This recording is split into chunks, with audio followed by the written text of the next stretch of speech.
Let's get my next guest out. I love watching her on TV, I love her on stage, but most of all, I love her because she's a bigger fan of dogs as I am. Will you please welcome the fabulous Sheridan Smith?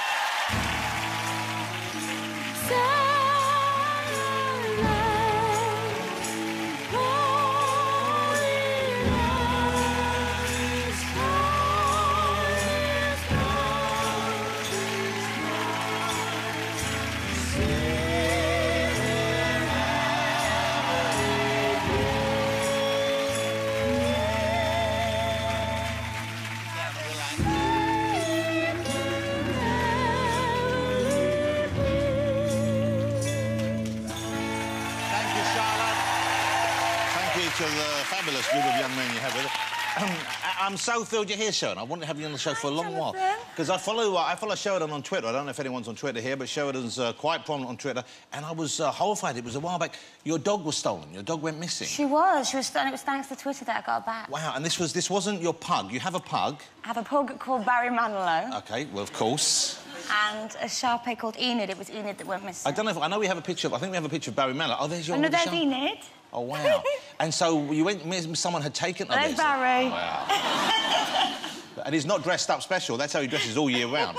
And so someone had stolen the dog, or he was just lost? Yeah, she was stolen from my garden, and I put it on Twitter, and Twitter went mad and kind of retweeted it, and then Chris Moyles mentioned it on his radio show, and Philip Schofield showed a picture on This Morning, and an hour later she got dumped. And did you... So someone just brought her back and just dumped her? It got too hot a dog to handle? Not my house. They dumped her at an animal shelter, and then they ran me. And then they went... How long? It's a great end of the story, though. That's a nice Christmas story. But who would steal a dog? What kind of person would steal a dog? Are you getting at this because of the... Yes. Oh, no, don't say that. I understand when you were young, you stole a dog. Is this right? No, we weren't allowed a dog when I was growing up, and we were allowed strays. If we found a stray, we would take it home and have it, but they were always quite old, and eventually they'd pass away. And then... So there was a period where I didn't have a dog, so I would go into the neighbours' gardens and take their collars off and pretend they were strays. We'd give them back, 'cause it's a very small village. They knew it was me, so... Funny how fast your sympathy for someone can dry up and disappear. I know, sorry. So it's nearly Christmas. Have you done all your Christmas shopping? Any last-minute shopping to do? You're going to head home to see your folks, I guess? Definitely going home for Christmas. It's the only time that I get time off, so I'm going to be driving up the M1. And your mum and dad were in show business, I believe. They were. They're a country and western duo. OK, do they still perform? They do, every Wednesday at Bentley Top Club. And you used to perform with them when you were little, didn't you? I did, yeah. So what kind of musical numbers did you do as a family? I would do songs... Well, I was only allowed to go with them when, you know, obviously children were allowed in the club, so I'd sing songs like They Don't Make Them Like My Daddy Anymore. So sweet songs, sweet tug on the heart.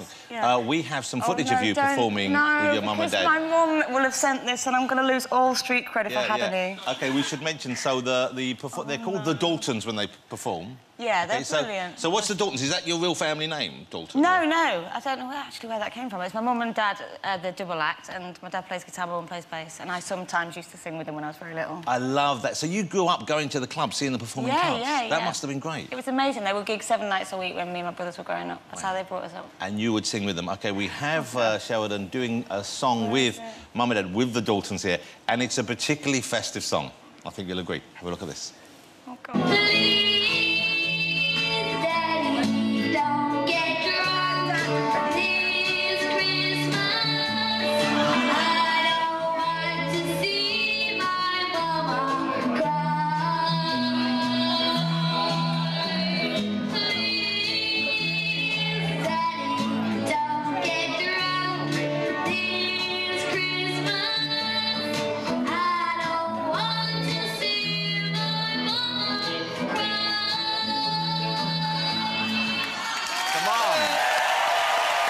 Beautiful sentiment for Christmas, Sheridan.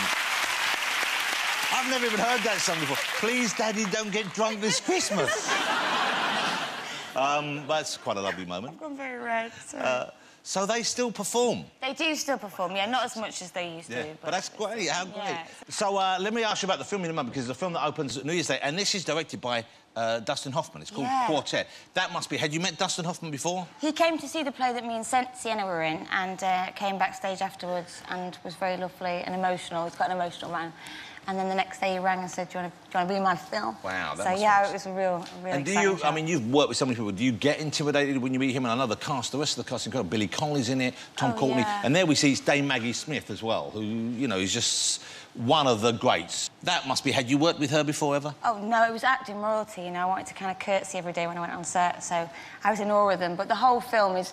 It's set in a retirement home for retired opera singers, and all the extras and supporting artists Dustin insisted were actual retired opera singers and musicians. So you can imagine the stories on set, and I was just like a sponge taking it all in. And he's also a great pianist, so they'd be jamming in between takes, and it was a really special film to be involved in. So going to work knowing you're going to be with Dustin Hoffman and Max, and also he's going to be playing piano for you. That seems like so much fun. It was amazing, and Dame Maggie, I mean, it's just incredible to be. And have you seen the finished film? Have your parents seen it yet? Yeah, they did. They came. They made a big fuss of Billy Connolly because he's a banjo player, so they had a country and western chat all night. But no, it's a brilliant film. Really I love the fact that they've got everyone there and they're going to Billy Connolly because he's a banjo player. OK, let's have a look. This is a clip from Quartet. As we said, it opens New Year's Day and it's got an incredible cast alongside Sheridan. Look at this. This is Sir Thomas Beecham. He was one of Britain's greatest conductors. Yes, I know who he was. He inherited a fortune. His grandfather made laxatives, naming a nursing home after him is frighteningly apt. These flowers are here to welcome you. I have them sent up to your room. We're very lucky to have you here. Your room is as large as Anne Langley's. Oh, God, is she here?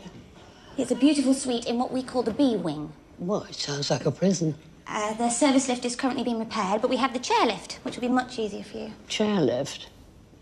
What do I do when I get to the top? Ski down?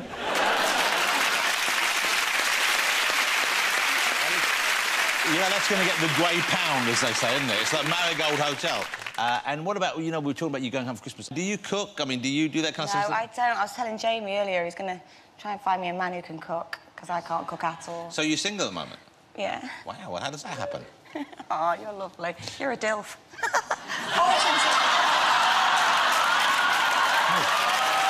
can't say that, can I? You have to cook. You have to cook. Don't try and bring about the cooking. Now you've opened up this whole can of worms.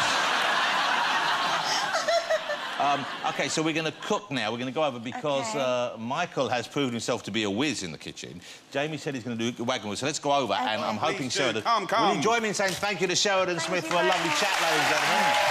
And then we're going to see what Jamie's got cooking for Christmas. Yeah. Well, that looks good, though, doesn't it? You can do it. Ladies and gents, this is the most complicated recipe I've ever done on national TV. We haven't got any pans, so we've got chocolate melted over a hot water bottle. Wow. All right. We've got some toasted coconut, which you can buy already done. We've got some rich tea biscuits. Then a little marshmallow. And then I just put it in. Are you sure you don't always use the microwave? 3 seconds. You've got to get it. You've got to get it before it's gone everywhere. And then we got that little moment. Little Nigella moment going on there. Lovely. Why is that a Nigella moment? Because it's all filthy around the rim. Happy Christmas, Nigella. I love Nigella, I love you, and you're gorgeous and brilliant. Would you mind? Right. Just dip it all round in chocolate. Is this for more authenticity? Yes. You fish it out with that, Sheridan. Let Sheridan get out. She's got a slotted spoon. Let me try. You can see how quick it is, everyone. There will be people all around the country doing this. Jamie, what do? We drop this in the coconut? Oh, yes, Yes. look, I can see it. Yes. Here's something made earlier. Sheridan, would you like... Oh, good girl, Sheridan. She's working at it. She can cook. Now, bathe. Now what to do? Bathe. Bathe? Oh, God. There we go. And then at the end product... I don't know. Wow. There you go, just grab. That's it. And then just simply put it in your mouth, Michael. What? Oh, I don't like sawdust. There you go. Put it all on my finger. She's covered in chocolate. I have a sink. Okay, thank you. Who would like a wagon wheel? Oh, God, no. OK, let's have a bite. There you go. Can I lick the bowl, Jamie? Yes, go for it. Thank you. Jamie has a new helper in the kitchen there. Sheridan Smith is helping out. Jamie, what are you going to rustle up for us in this part of the show? Me and Sheridan, we're like basically up in the game now, guys. We've taken all the complicated stuff. Now we're going to go for a toasty. Who do you think I am, Gordon Bloody Ramsay? OK, so yeah, we're going to do pulled barbecue pork. In a Like a toaster? It's going to be... You're going to love it. OK, so we'll go back to them afterwards, see how it's going on. But first of all, let's get my next guest out. As if Sheridan was enough, we've got even more glamour now to brighten up our Christmas. It is the beautiful and talented Sienna Miller.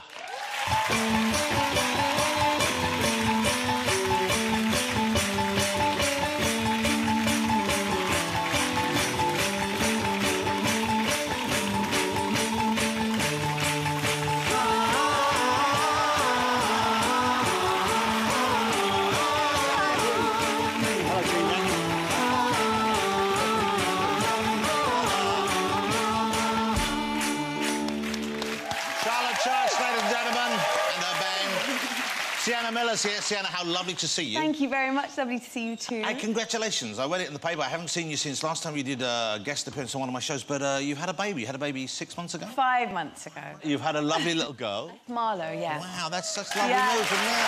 Thank you. And this is her first Christmas, of course. This is her first Christmas, So yes. this is going to be your first Christmas as a mum. Exactly. Is that, I mean, is it nerve-wracking, or is it just, I suppose, at that age? She's still a little, yeah, she's still a little young. But it definitely makes it more exciting. I mean, she's very into the lights, and a bit of wrapping paper is kind of just heaven for her. That's all you need. That's all I need. I just gave a load Michael of Michael McIntyre present, and it was just an empty box, which for a child is an ideal gift at this time of year. So that's really exciting. Yeah. And you'll be going where? Will you be going home to your parents, or you'll be going somewhere else? I've got a cottage outside of London, so we're going to be there. It's sort of a thatched... It's the perfect chocolate box Christmas house. Yeah. The last thing I saw you were filming, I know that we have the new thing coming out now, which is called The Girl, of course. Yeah. Were you filming that? Were you pregnant when you were filming that, or was that before I was. the pregnancy? It was at the beginning. I was in my first trimester. Because there's no way you would know, so presumably it didn't show too much early on. You can kind of see, as it went on, there are a couple of moments when I can see, but I think unless you're looking, you can't. Tell us about The Girl, because it's a true story, or is it entirely true? Is it all justified what's said in it? No, it's true. I mean, it's true. It's Tippi Hedren's account of working with Alfred Hitchcock. She was the star of The Birds and Marnie, which were two of these amazing films that he made, and she had a very tempestuous relationship with him. He kind of plucked her from obscurity and cast her and kind of created her as this blonde icon, and then gradually became more and more obsessed with her. So it's her kind of account of working with him. I mean, he was known anyway for having like, a weird relationship with these leading ladies. Yeah. With I mean, the films, if you watch the films, there's definitely a tone of misogyny, I think, to all of them. But he seemed particularly weird towards Tippi Hedren, yeah, who you play, of course. Yeah, he was obsessed with her, and he...